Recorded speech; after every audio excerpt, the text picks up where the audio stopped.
Look, I wanted to do a game reaction to this Raptors-Celtics game, but you can see, halfway through the second quarter, this game is cooked, this game is abolished, and this Raptors team has some serious problems that need to be solved entering this season. And yes, it is a rebuilding year. If the Raptors lose a ton of games this season, it is fine. And frankly, it might be by construction. I'm sure Masai, Ujiri, Darko, Rajaković, they're all hopeful this team shocks everyone, comes out, and is really just exciting and fun to watch this upcoming season. And the Raptors were without some of their top guys in this game, but if this isn't fixed, there's no hope. There is zero hope the Raptors are going to be able to win a ton of games. And yes, you might look at this game, oh, the Celtics, they won the championship, Ben. Why do you think this season might be cooked right away with what's going on? The Celtics are going to beat everyone. Well, this wasn't the regular Boston Celtics. We played a Boston Celtics team that was without Jason Tatum, Jaylen Brown, without Derek White, without Kristaps Porzingis, without Drew Holiday, without their core guys. So we played the Boston Celtics bench and then just got absolutely abolished. Now, I'm recording this at halftime. Maybe the Raptors come back or whatever, but frankly, I needed to vent because,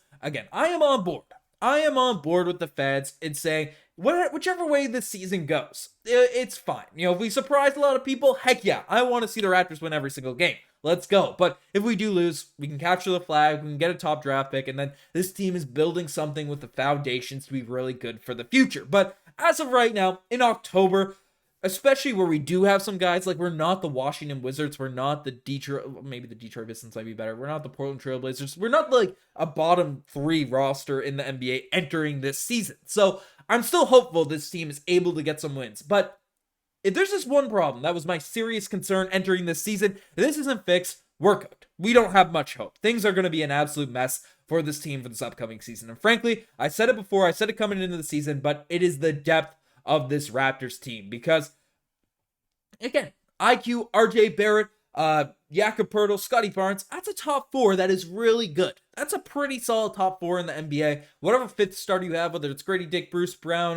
Kelly Olynyk, Chris Boucher, whoever the heck it is, right? That's fine. I'm cool with that roster, and that's why I'm a little bit more excited than some Toronto Raptors fans are about these games. Why I want to see the Raptors win and all that type of stuff, right? But frankly, we saw it tonight. Like, we played the depth. And our team wasn't even like full out into the depth mode, right? Because we still had Scottie Barnes, we still had Jakob Poeltl. We had three of our 5 starters playing in this game. But you know, the Toronto Raptors, we did not look great tonight. The only positive takeaway was Jakob Poeltl is looking pretty good. You know, out there on the floor, diving to the rim, finishing around the basket. Looked pretty depressed out there on a couple possessions, but you know, he was doing his thing. Jakob Poeltl was good. Scottie Barnes was shaking off rust. Not concerned about him whatsoever. The players I am concerned about are the guys that are supposed to have expectations of being a role player for this team. And Davion Mitchell is the first one because, again, Davion Mitchell, he brings energy defensively. He's locked in. He can do different things out there on the court. But, again, he's a decent three-point shooter. He was a solid three-point shooter for the Sacramento Kings, and we haven't really seen a ton of it since, his first 3 games. And he's been a starter for this team, out here in preseason. He hasn't been able to do a ton of that. And the Raptors are thin in terms of their depth at the point guard position. Davion Mitchell's there, and then we have Jamal Shead, who I think has been outplaying Davion Mitchell out here during this preseason, even though the jump shot hasn't been great. He missed a few shots around the rim, but still at 6 points in the first half, 3 assists in this one. I'm hopeful for a hot second half, but I got the game on the background as I'm recording this right now. I was just too frustrated to actually wait to the end of this game.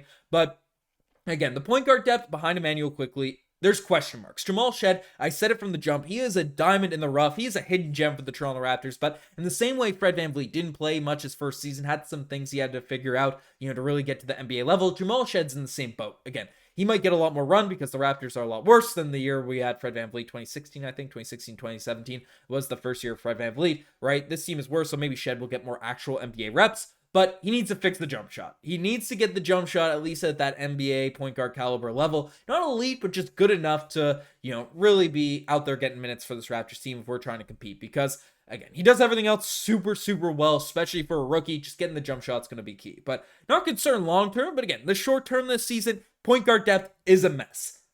At the wings, I'm still not that concerned, right? Like, Ideally, an Ochai Agbaji would be able to do some more stuff, and 2 of 4 in the first half, but the thing that kills me with Ochai Agbaji is this guy is an athlete. This guy can actually come out here and make some decent drives. He's getting to the basket, he's doing different things, and I get kind of excited. I'm like, okay, let's go Ochai, and then he gets to the rim. It's almost the Terrence Ross effect. Even though he's strong, even though he's muscular, he just doesn't really have the touch, he doesn't have the strength, he doesn't use that athleticism to really effectively finish around the basket the way he kind of should have. And at least that's what I was seeing tonight. That's what we saw in the second half of last year's season. So Ochai Agbaji, I would like to see more out there for this team. And again, Gradey Dick, someone I'm not like, I know he's going to have ups and downs. Young shooters in the league, they have hot nights, they have cold nights. But again, like Gradey Dick on a usual like contending team is kind of that role player that it's fine if you're not living and dying with Gradey Dick being perfect every single night. But tonight was one of those nights where Gradey Dick didn't really have it. You had 2 of 11 from the field, and at least in the first half. Again, I'm talking all this. These are all stats in the first half. This isn't an actual game reaction, but like we are relying on young players right now to be good, and I think these young players will be good out there in the future. And maybe not all of them. Maybe not all the guys we're excited about are going to be around long term to be able to do different things and stuff like that. But I think some of them will. Enough of them show high upside that I'm still optimistic about this team in the future. But if we're going to be relying on Jonathan Mogbo in the rotation for this Raptors team for this current season, he needs development. Again, he shows flashes, elite passing ability, be able to dribble, at that forward spot, elite athleticism, all that type of stuff. But the guy can't shoot, and the guy can't finish around the basket. Those are things you need to develop. When that stuff comes, I'm all in on the Jonathan Mogbo train, but it's not there just yet.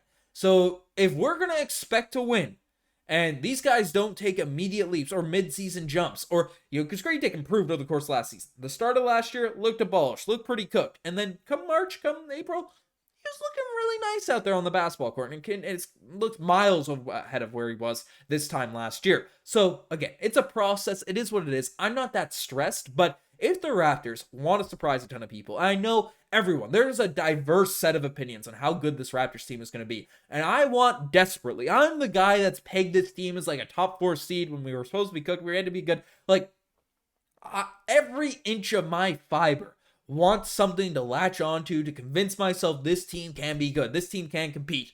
But the lack of depth, the lack of depth. I think our top line, our top guys, we have a nice sort of core that's being built. But if we want to contend this season, we're going to need some of these young guys to really expedite their development or figure something out, because it just doesn't really make sense there. And like, again, we got some roasts from Brian Scalabrine out there in the broadcast. I typed out this quote. They've done a lot of weird things with their roster right now. It seems like they haven't chose a direction. And even though we definitely chose a direction midway through last season, we are in a rebuild clearly right now. We still have Jakob Poeltl, we still have Bruce Brown, and that stuff's going to happen. But if we're looking like this, if this is the squad that we're kind of running, and again, I'm not overreacting. I don't think we're hopeless or any stretch of the imagination just yet. But if this is how things are looking, I mean, the Raptors do have to trade Bruce Brown. We have to trade Jakob Poeltl. We have to kind of, maybe unless we think we're going to be better next season, but something like that. Like, we need to figure things out with this roster moving forward in the future, or else we're cooked. That's just kind of the reality of it. But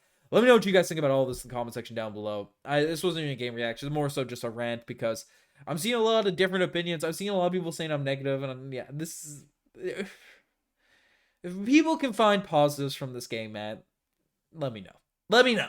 Because I desperately need them. But you guys are the best. I'm signing out. Cheers.